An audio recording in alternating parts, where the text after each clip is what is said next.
자, 이번에는요. 사회 분야 기사로 좀 넘어가 보겠습니다. 기사 이쪽에 있습니다. 경향신문 기사. 지금 광주에서 세계 수영 선수권 대회가 열리고 있죠. 그런데 그 대회와 관련해서 여러 가지 좀 일들이 있어요. 그리고 이 사안은 사실 뭐 대회하고 직접적으로 관련된 게 아니라 일본 관광객과 관련된 얘기입니다. 이런 일이 있었군요. 보시죠.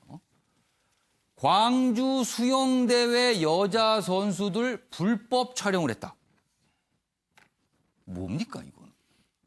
30대 일본인 긴급 출국 정지를 했답니다. 지금 경찰이 조사를 벌이고 있어요.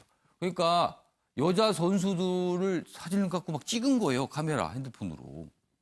그러면 안 되잖아요. 특정 부위를 찍었다는 겁니다. 그래서 지금 논란이 되고 있는데요. 관련 기사 하나 더 있습니다. 보시죠. 기사가 이쪽에 있습니다. 경찰은요. 성적 의도를 갖고 여성 하반신을 촬영했다. 이러면 안 되는 겁니다. 이거 일본인 관광객 오셨으면 경기 보고 관광이나 하고 가야지 왜 이런 일을 할까요? 수구 경기장 선수 몰카 일본인 출국 정지가 됐습니다. 그런데 그 일본인 이렇게 얘기하고 있대요. 실수로 근접 촬영했다. 혐의를 부인하고 있다. 경찰은 포렌식 증거 수집 등 방침을 세웠다. 경찰은 성적 의도를 갖고 여성 하반신을 촬영했다라고 지금 보고 있는 거고요. 이 일본인은 실수로 근접 촬영을 하고 있다. 찍힌 사진 보면 명확하게 누구 말이 맞는지 나올 겁니다. 자, 그러면 여기서요. 이 내용과 관련된 영상 듣고 이어가겠습니다. 카메라 가지고 소형을 하고 있거든요. 별도로 규제를 하지 않으니까. 한두 개가 아니고 어느 정도라고 말씀드리긴 그렇고. 양규열 변호사. 사실 우리가 일본과 갈등을 벌이고 있는 아주 미묘한 시점에 일본인 관광객 출국 정지 이렇게 나왔어요. 물론 뭐 그거하고 직접 관련은 없겠지만 아무튼 시점은 좀 미묘하다고 할 수 있습니다.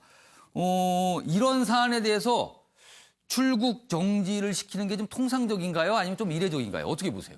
일단 형사 수사를 하고 있는 상황이기 때문에 예. 수사 자체가 만약에 이제 그냥 출국을 예. 했었을 경우에 예. 아무래도 뭐 신원 파악이라든가 뭐 수사가 어려워서 출국 정지 정도 시킨 거 그렇다고 해서 구속과 같은 어떤 신병에 대한 억압을 한 건 아니지 않습니까? 그리고 뭐 포렌식 수사 같은 경우도 뭐 최소한 3일에서 일주일 정도는 필요한 상황이기 때문에 그거에 필요해서 출국 정지를 시킨 것 같다고 하는데 결국 이제 지금 아까 기사를 잠깐 봤었을 때 네. 동영상에는 아주 좀 작은 퍼센티지로 비율로 뭐 신체의 부적절한 부분을 촬영한 부분이 나오는데 예. 그게 아니라 이제 요즘 카메라 성능들이 워낙 좋기 때문에 그러니까 정지 화상 글자 그대로 촬영한 부분들이 어디에 좀 집중되어 있는지를 한다면 거기서 의도성이 좀 나올 것 같거든요. 그리고 일본인이라고 할지라도 현재 우리나라 땅에서 우리나라 법을 어긴 걸로 보기 때문에 우리나라 형사처벌을 대상이 될 수 있고. 그렇죠. 그러고 보니까 만약에 출국을 했다 그러면은 경찰로서는 어떻게 쏜쓸 방법이 없을 수도 있어요. 제가 급히 일본에 지금 저 동일한 법이 있는지가 제가 떠오르지가 알 수가 없어서 예. 일본에 없었을 경우 일본으로 가버리면은 저걸 뭐 범죄에 인도할 수 있는 수준은 아니지 않습니까? 그렇죠. 그 정도 그래서, 수준은 또 아닌데. 네, 그렇게 할 수밖에 없었던 걸로 보입니다. 어떻게 뭐 조사할 방법이 없을 수 있는데 일단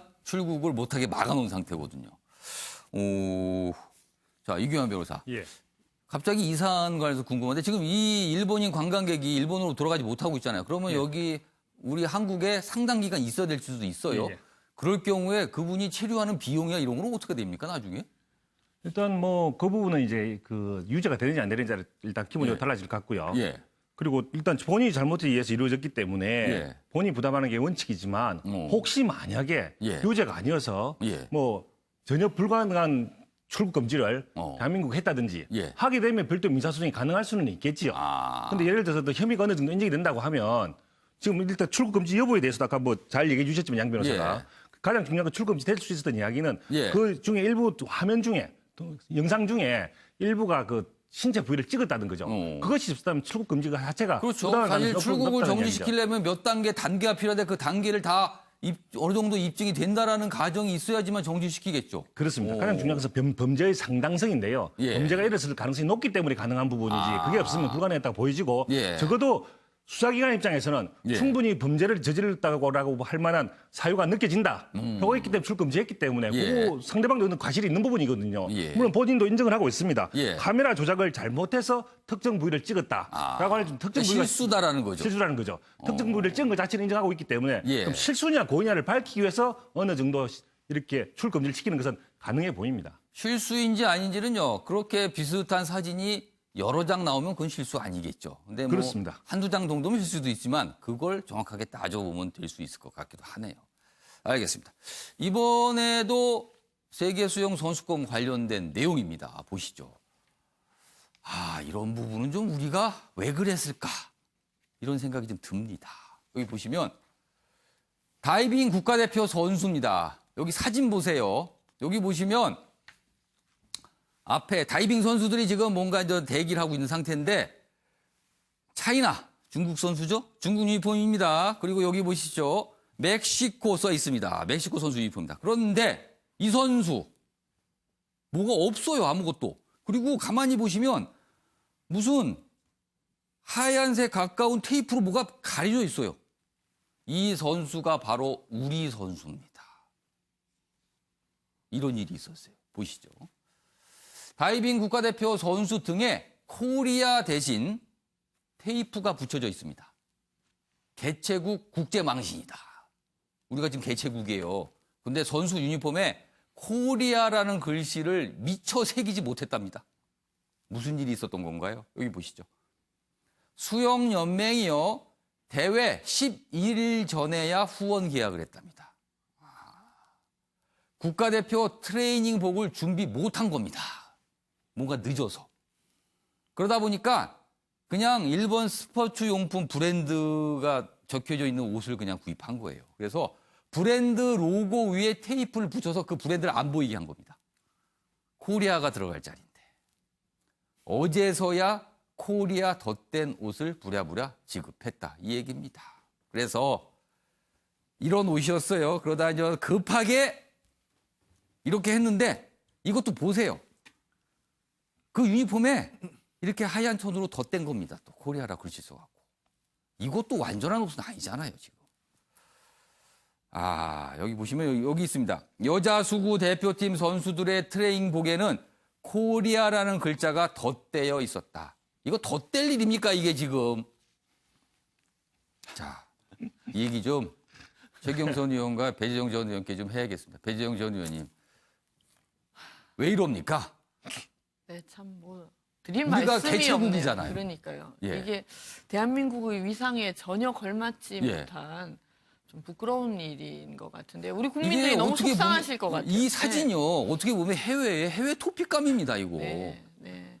옆에 차이나만 하더라도 별 모양을 5개를 위에 올려 글씨도 굉장히 멋을 냈어요. 예, 영문도 상당히 예. 예쁘게 좀 했는데 우리는 테이프를 붙이고 뭐 덧대고 이런 이야기는 있을 수 없는 일이 일어나서 참 할 말이 없네요. 예. 예, 뭐 기사를 보니까 예. 이 그동안 비리 등으로 뭐 관리단체로 지정이 됐었고 예. 새롭게 집행부가 지난해 9월에야 만들어지고 지난해 9월에야 재정비되고 그러면서 좀 준비가 부실했다 이런 이야기들이 있는 것 같은데 입이 10개라도 할 말이 없는 거죠. 이런 상황이라면.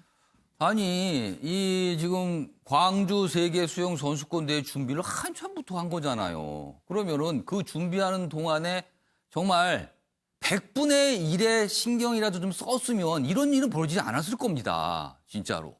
그리고요, 사실 이런 국제대회 때 굉장히 작은 부분일 수 있지만 이런 게 굉장히 큰 흠으로 남게 되거든요. 최영선 의원님, 어떻게 생각하세요? 일단 이 책임을 혼동하면 안 되는 것이 구분해야 될 것이 예. 수영대회 자체는 조직관리위원회가 딸려 그렇죠. 있는 그건 것이고 뭐 그쪽에서 관련. 지금 저 잘못은 수영연맹에서 그렇습니다. 후원사를 늦게 선정해가지고 예. 벌어진 일이기 때문에 수영연맹의 책임과 대회 조직관리위원회의 책임은 대회는 이런 것까지 다 신경 쓰지 않고 전체 대회를 관리하는 겁니다. 예, 그래서 이제 분명합니다, 분리해야 그거는요. 되는 것이고 수영연맹이 사실 2016년부터 예.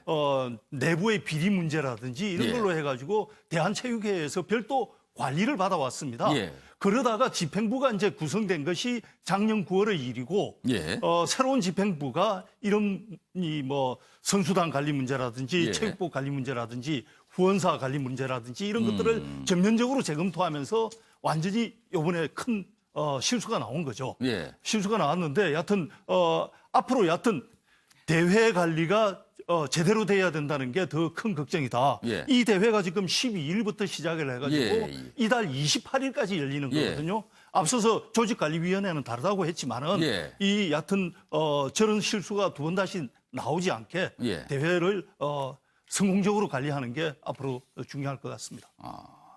그러니까 처음에 이게 이제 첫날 12일 뭐 벌어졌던 일인데요.